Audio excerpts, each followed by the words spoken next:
A reading from St. John's Gospel, chapter 11. When Jesus arrived, he found that Lazarus had already been in the tomb 4 days. Now Bethany was near Jerusalem, some 2 miles away, and many Jews had come to Martha and Mary to console them about their brother. When Martha heard that Jesus was coming, she went and met him, while Mary stayed at home. Martha said to Jesus, "Lord, if you had been here, my brother would not have died. But even now I know that God will give you whatever you ask of him."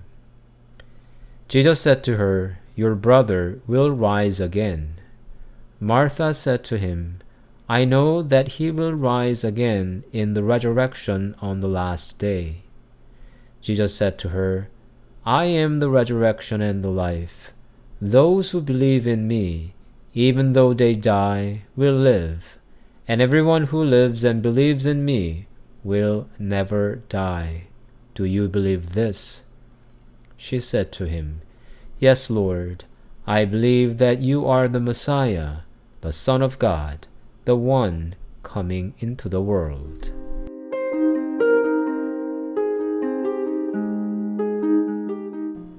When I am called for the anointing of the sick, I always check if the person is in critical condition.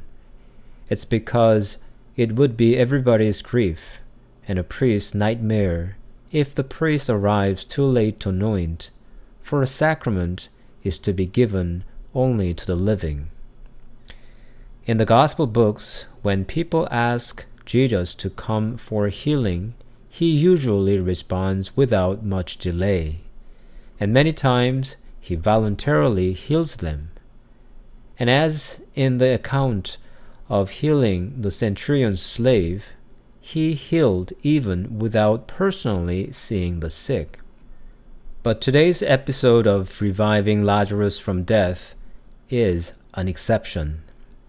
If you read the entire episode, you will notice that Jesus was almost intentionally delaying in leaving for the home of Martha, Mary, and Lazarus. Jesus had received the request of the sisters to visit their brother Lazarus because he was very sick. But he stayed 2 more days where he had received the news. In the passage, St. John does not give any reason why Jesus didn't leave right away. By the time Jesus and his disciples arrived at Bethany, where Lazarus lived, Lazarus had been dead for 4 days already. I cannot imagine that I can delay the anointing of the sick for 1 hour. If I delayed it for 4 hours, I would accuse myself of willful negligence. But for 4 days, this is absolutely unacceptable. There can be no excuse. In the meantime, how would Martha and Mary have felt? Wouldn't they get mad and angry?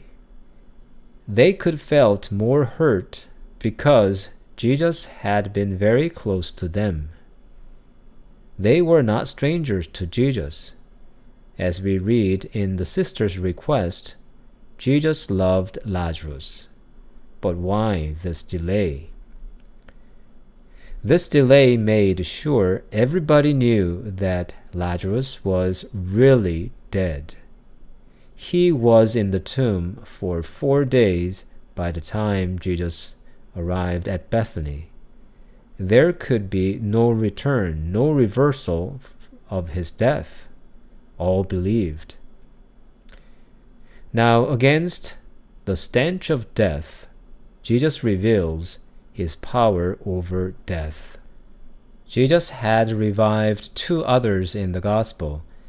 Jairus' daughter, who had just died, still lying on her bed, and the widow's only son in Nain, who was being carried in the casket. Some might raise doubt if these two were really dead, but not about Lazarus. He was already decomposing. Against this decomposing body, Jesus shows his divine power over death. But there is another reason for the delay. Before Jesus calls Lazarus out of the tomb, Jesus confirms the faith of Martha. Here, as we heard in the Gospel, Martha witnesses to the two most critical articles of Christian faith, the incarnation and the resurrection. Jesus is the Son of God, and he is the resurrection and the life. This divine delay brings more than a person out of death. This divine delay tests Martha. She could have got angry with Jesus, but she still trusts him even when Jesus is late. And Jesus makes her faith mature. She witnesses the divine power of Christ. God's delay is never late. His delay is always on time.